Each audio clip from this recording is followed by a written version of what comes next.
Good morning students. आज मैं आपको लघु कथा लेखन के बारे में बता रही हूँ।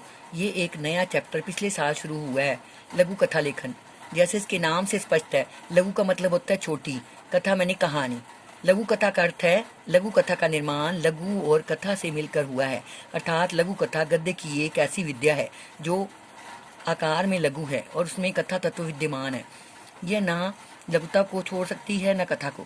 लघु कथा गागर में सागर भर देने जैसी कला है। लघु कथा किसी बहुत बड़े परिदृश्य में से एक विशेष क्षण का नाम है। लघु कथा की परंपरा सदियों पुरानी है। यह विधा हमारी जड़ों में विद्यमान है। जैसे आप सभी ने अपनी दादी नानी से विभिन्न विषयों पर सुनी नैतिक शिक्षा की कहानियाँ, वह लघु कथा का ही एक रूप है। आज के समय में पंचतंत्र व हितोपदेश से जुड़ी कथा नैतिक विचार को प्रकट करती हैं। वह कथा लघु कथा ही है। जैसे आपने कछुआ और खरगोश की कहानी सुनी होगी, या शेर और चूहे की छोटी छोटी कहानियाँ, एकता में बल जैसी विषयों पर सुनी कहानियाँ ही लघु कथा है।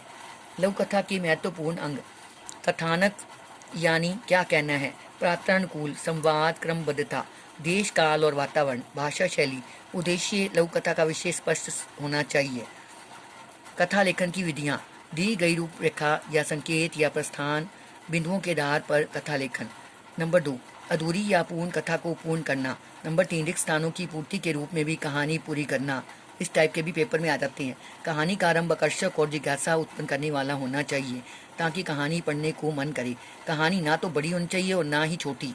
कहानी का शीर्षक उचित होना चाहिए। कहानी का अंत सहज ढंग से, उद्देश्यपूर्ण ढंग से होना चाहिए। कई बार रिक्त स्थान दे दिए जाते हैं, उनमें थोड़ा थोड़ा कहानी के टॉपिक लिख दिए जाते हैं, उस कहानी को पूरा करना होता है। तो बच्चों, आप उस कहानी को भी पूरा करना सीखो। लघु कथा। मित्रता की परीक्षा। दो मित्र अपने गांव में शहर की ओर जा रहे थे। एक का नाम था सुरेश, दूसरे का रमेश। रास्ते में एक जंगल पड़ता था। जब दोनों मित्र उस जंगल में पहुंचे तो अचानक सामने से एक भालू आ गया। उसे देखते ही सुरेश पेड़ पर चढ़ गया, परंतु रमेश पेड़ पर न चढ़ सका। अचानक उसे याद आया कि भालू मरे हुए को नहीं छेड़ता।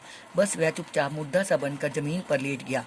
जब रिछ उसके पास आया, रमेश ने अपनी सांस रोक ली। भालू ने उसे सिर से पांव तक सूंघ कर देखा। भालू समझा कि वह मरा पड़ा है, इसलिए वह उसे छोड़कर चला गया। जब भालू दूर चला गया तो सुरेश पेड़ से उतर आया। उसने रमेश से पूछा, भालू तुम्हारे कान में क्या कह रहा था? रमेश ने उत्तर दिया, भालू कह रहा था स्वार्थी मनुष्य से मित्रता नहीं करनी चाहिए। बच्चों, आपने कहानी का शीर्षक जरूर लिखना है और कहानी की शिक्षा भी जरूर लिखनी है।